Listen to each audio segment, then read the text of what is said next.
큰형님의 경매 놀이터. 오늘은 평화주공 관리비 협상이 궁금해서 큰형님 사무실로 직접 방문해 봤습니다. 큰형님과 얘기 나눠보고 영상 올려보도록 하겠습니다. 안녕하세요 형님. 지난 영상 때 얘기하셨던 평화주공 아파트 관리비 협상은 어떻게 잘 진행되셨을까요? 예, 안녕하세요. 저번에 미납관리비에 대해서 제가 생각했던 대로 그 미납관리비 협상은 잘 마무리되었습니다.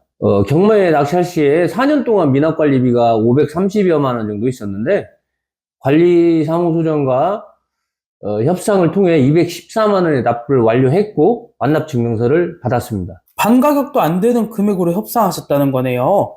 어떻게 협상을 풀어나가신 건지 형님 과정에 대해 설명해 주실 수 있나요? 예, 과정은 일단 많은 분들은 미납관리비가 많으면 경매를 낙찰을 받는데 어려움이 있을 텐데요.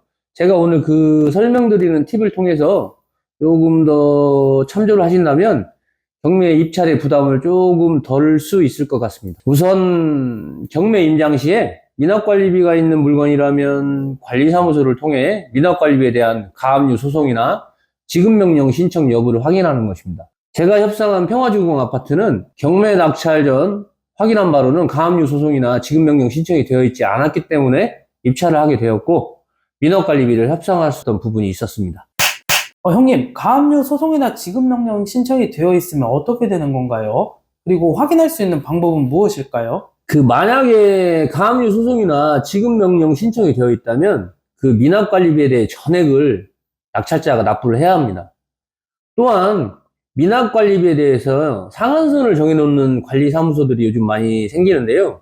이런 경우는 관리비 협상의 여지를 두지 않으려는 관리사무소의 의도로 추측이 됩니다. 이번에 협상한 평화주공 아파트처럼 대부분의 주공 아파트는 미납관리 부분에 대해 가압류 소송이나 지급명령 신청을 하지 않는 경향이 많이 있어요. 그래도 임장 시에는 반드시 관리사무소에 직접 방문을 하거나 전화 임장을 통해 가압류 소송이나 지급명령 신청 여부를 꼭 확인하셔야 합니다. 요즘은 관리사무소에서 전화 응대가 많이 친절해졌기 때문에 우리가 전화상으로 문의를 할 때나 직접 방문해서 문의를 할 때 최대한 친절하게 문의를 한다면 친절하게 답변을 받을 수 있을 겁니다. 형님, 미납관리비 협상 시 관리사무소에 가서 추가로 확인해야 할 것이 있을까요? 예, 경매 낙찰자는 공용관리 부분에 대한 3년치 미납금만 납부하면 되고 그 미납금에서 발생한 연체료는 납부하지 않아도 됩니다. 따라서 그 미납관리비 내역서를 공용 부분과 전용 부분에 대해서 구분을 해서 출력을 해달라고 요청을 하면 그 내역서를 받은 상태에서 확인하는 게 좋습니다. 그 3년치 공용관리 미납 부분에 대해서 금액을 확인하고 그 금액에서 연체료를 빼고 협상을 하게 됩니다.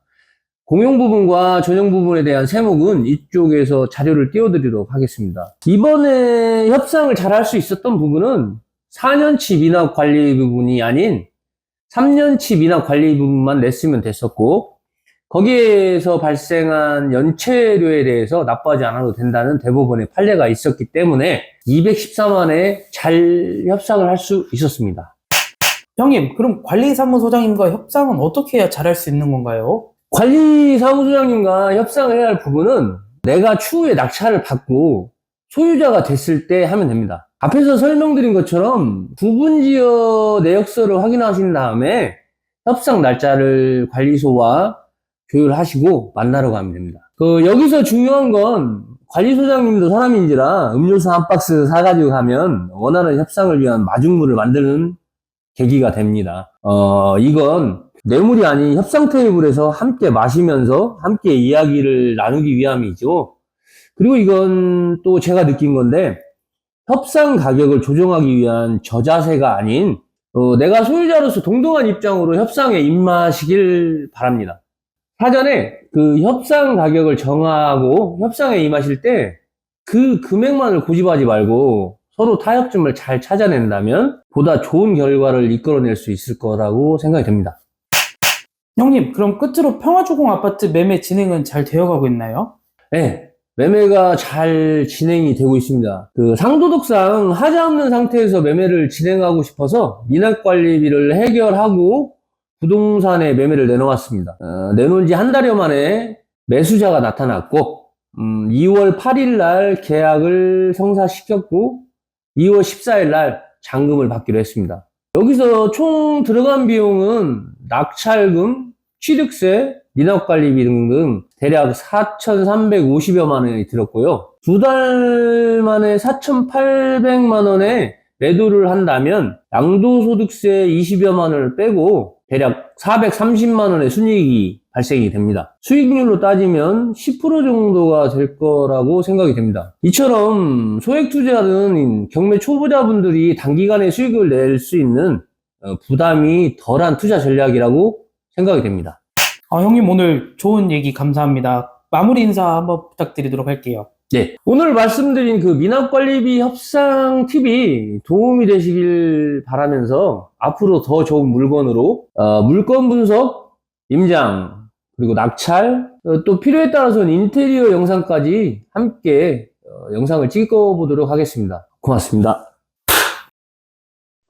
큰형님의 경매 놀이터.